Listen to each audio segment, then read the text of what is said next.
customers are very conscious about the choices they make in their daily lives, the way they buy, the way they travel, the way they live, any product they need, especially the younger generations are super conscious about the brands and what is the purpose behind the brand.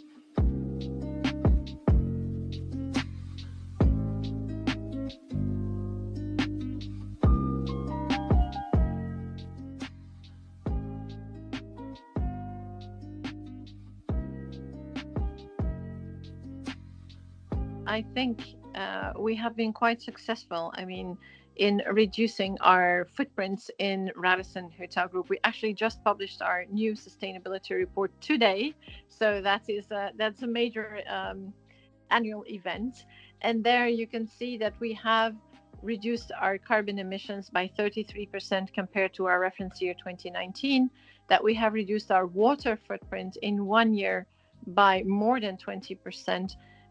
So we are doing things very successfully. I think the way we are doing things is that we have a clear strategy, we have a clear vision. Our decarbonization strategy and our targets are super ambitious, as they have to be. So it's decarbonized by 2050, but also that means by 2030, which is just a few years away, it's reducing our footprint by 46%. So the ambitious targets are there. The leadership buying is essential. So in our world, in my world, sustainability is part of the company strategy. We have a very performing 5-year plan, and we made sustainability part of that from the very beginning. When the new CEO and leadership team came to the company, the first thing I did was to make sure that sustainability is part of this corporate strategy, because that makes it part of the interconnectedness with all the relevant teams, whether that is the growth of the hotel portfolio or that is the technical design of the hotel portfolio, etc., and finance, for example. So this interconnectedness is really important. And then, of course, the other stakeholders. The stakeholders are our employees. How do we engage them with campaigns like Green Operations, Move to Zero, which we do every year on a regular basis? We engage them, we make them shine in their daily work, in anything they do in a hotel. Whether you're a chef, a front office manager, back of house, an engineer, you can be involved. And then the last big stakeholder group is how do we engage the guests? Because the guests create the pull, create the drive for generating more revenue from sustainability. And that is what we do through making sure that all our hotels are actually, as a minimum, applying 12 actions on sustainability, which is like an entry-level sustainability label. And so we can talk to the guests. The guests want this. 84% of guests say they want to travel sustainably. 84% of guests. So if we can answer that, we're really talking effectively to the guests, and we cover all these stakeholder groups who we need as partners in this net zero transformation.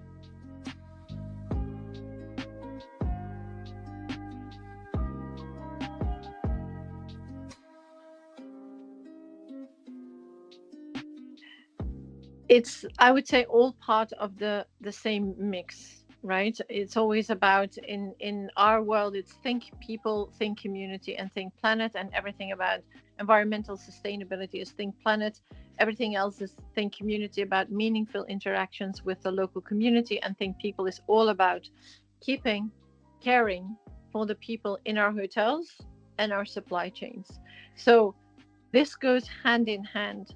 A lot of these things are actually interconnected. If you are a responsible citizen in your community, you're going to care about providing meaningful jobs that can be a multiplicator for livelihoods in that community. In many communities, even in inner cities, we are part of regeneration, or we are part of tourism development as an international brand who is often the first to go somewhere.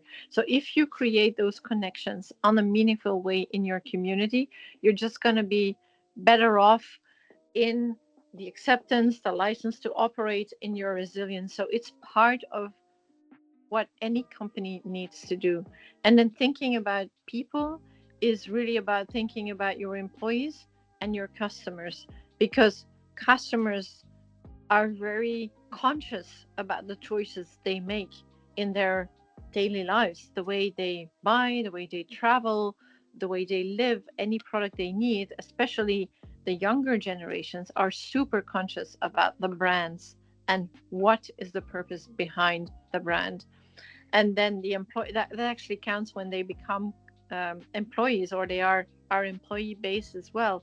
You can see that um, applicants today, they also want to work for a company with a purpose. I think it's about 75 or 80% of applicants today actually say they look up a company's purpose before they apply.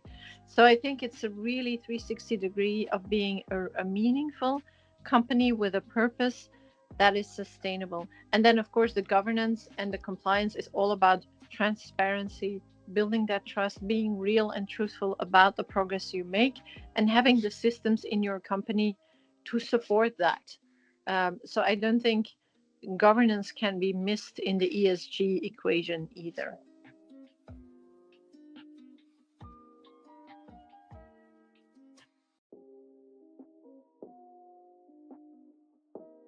Today, we live in very changing and challenging times. There are things that were part of the governmental, let's say, warranties, that were part of the international order and of the international institutions that are now being questioned. So I think it's very important that as as companies, we continue to work on the local level in a very important way, because there is an intersection between sustainability and security.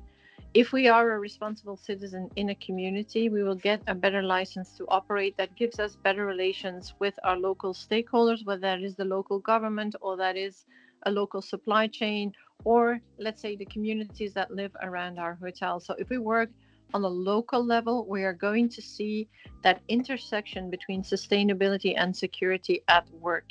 How things will play out in the international field and how balances will be refound, that's a much bigger question. But it is true that from a risk management perspective, everything to do with armed conflict, the impact of climate change is on the top of the agenda, as is being shown in the yearly World Economic Forum risk rating and risk barometer. So I think we need to be very mindful of the impact that this current change can actually have on businesses in terms of supply chains, in terms of where we develop, in terms of making our properties more resilient to the changes that are happening. And then, of course, having very good processes in case something does happen, that we always think about people first, no matter what, people first, and then property and reputation, and that we have a good management system, which we do in our company, to handle any incident or crisis that may happen.